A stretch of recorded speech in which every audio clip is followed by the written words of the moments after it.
What's going on, warriors? We here again.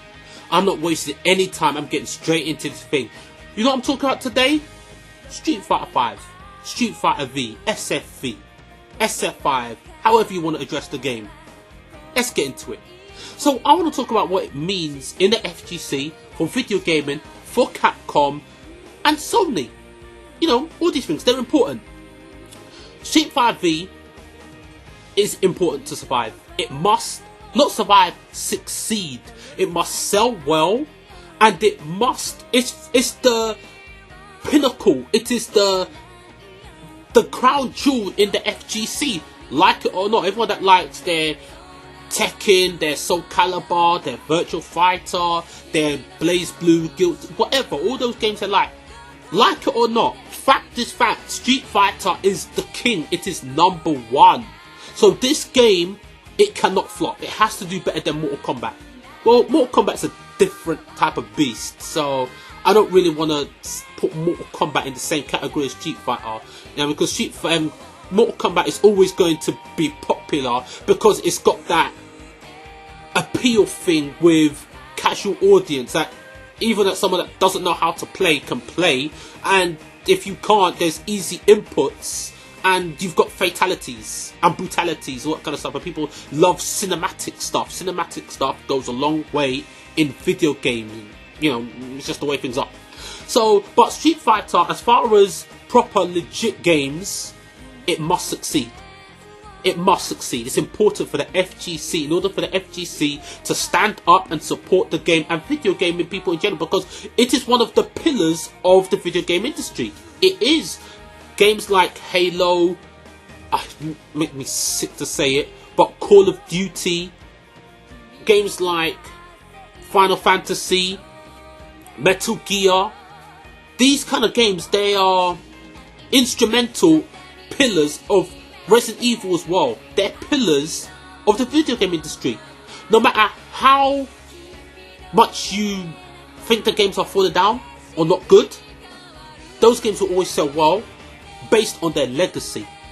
Look at Resident Evil. People haven't liked a Resident Evil game since Resident Evil 4. That's the last. Resident Evil 4 is the last game that I heard people say was a godlike game of the Resident Evil series. People said Resident Evil 5 is shit. People said Resident Evil 6 is shit. But those games are still selling in the 5, 6, 7 million category, which means it's selling based on its reputation. So that's why I think Street Fighter has to survive, because in order for it to survive, there has to be more. If we want nice things, we have to support the things that are there that are going to perpetuate the nice things in the future. I mean, I'm the one that said that, and I didn't buy Devil May Cry, the Donkey edition, with the one that Ninja Theory did. You know what I mean? So maybe I'm the guy that's saying that, but I didn't support Devil May Cry. But I'd rather see Devil May Cry dead than alive and successful in the hands of Ninja Theory, a jabroni company that has no respect for the legacy of Devil May Cry. So they can disappear, drown on some mayonnaise or something. I don't give a damn. But Street Fighter is made legit by Ono, Yoshihiro Ono, and Sony are helping them with that game. And to show Sony that it is wise to invest in Street Fighter, invest in Capcom, invest in the FGC is very important. That's why it has to succeed, for Sony to see, yes, this is worth our money, this is worth our time. Because if they do that, they'll keep putting money into tournaments, they'll keep helping the game, keep promoting the game. When Capcom finances are too low, Sony will jump in and say, we can help you with that. When we talk about Street Fighter's story mode though, do I believe in Capcom's story writing capability? When it comes to Street Fighter, absolutely not. They are terrible when it comes to story. Ryu and Chun-Li look exactly the same as they did in 1994 or 95, whenever they first came out, right? But Birdie has got ugly and fat and just horrible looking. Bison has got older. His technique has changed. Dalsim's older and changed his technique. He's evolved with time. But Zangief looks exactly the same. Makes no sense. But Ken gets cooler. He looks different. And I don't want to hear all that kind of stuff when they say, oh, but some characters have got to stay the same because it's the identity of Street Fighter. But then why don't you keep that with all the... Then don't do story. Then don't do story. Just make a straight up fighting game. Just do that. Don't say, oh, we're doing story, we're trying to do this, we're trying to do that. You see that other costume with Ryu, where he had a beard? Why did you do Ryu like that as a standard character? That is cool. That looks like a cool version of Ryu. It shows that Capcom can do it. They can do cooler designs, they can evolve the character, but they're too afraid of their own shadows to do it. Bottom line, do I believe in Street Fighter's storytelling? No, I don't. They don't even know what they're doing. People that post in forums and in blogs and in chat rooms and whatever on like event hubs and Show You Can and all over the place, yeah, they come up with better stories for the characters than Capcom. Look at Nakali. When you go into a forum or Nakali forum or whatever, people have written better stories and are telling better stories about Nakali than anything Capcom has said for the character, or even know about the character, because you've asked them, they say, oh, we're not revealing that yet. But then someone else says, oh, someone else from Capcom gets asked that question, they don't know. They don't know. They just made that character. It's random. They just look at different types of cultures. They say, which culture can we pull a character from? You know what I mean? So, I don't know. I don't really believe in Capcom when it comes to storytelling. But for me personally, I don't care. When it comes to the execution, the way they lowered the execution barrier, so I think instead of 1 frame links, the hardest link is going to be a 3 frame link or something like that. I don't mind. I don't really care, because now they're saying they want it to be more about the player versus the player, opposed to the player versus the execution versus the other player. So I respect that.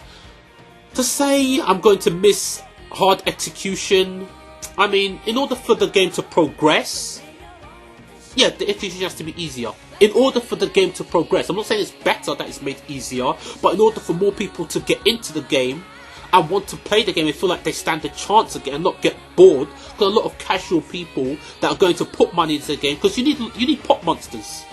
You know what I mean? You need more people to be playing the game and feel like they can win, even if they can't win. Again, look, casual people are never going to beat professionals. Never. Because pro players, this is what they do. That's all they do. They play the fighting game for hours and hours on end. From the moment they wake up, from the moment they go to bed, they're playing the game. How are you going to beat someone like that? You cannot beat somebody that has given their life. All they do is play these fighting games. They dedicate themselves to scenarios, situations, setting you up to get put you in a situation where if you block successfully, they get out, but they're at advantage. And stuff that you have to know. You have to know particularly how to get out of certain situations. You get put in a certain situation, be it a reset situation or a knockdown situation, and you have to know how to get out of it. If you don't know how to get out of it, and it's very specific, you're gonna keep getting bodied over and over and over again. But that's Street Fighter. No matter how many times they try to make the execution hard, easier, or they try to take away hard knockdown, people are always gonna find ways past it to put you in a loop where you just can't get out of it, set up or like a vortex or a reset vortex or whatever, and you just have to keep on guessing.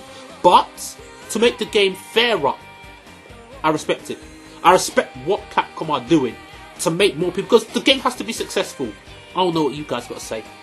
What do you feel about Street Fighter? When I say Street Fighter's got to succeed, it's the most important thing for this game not to flop.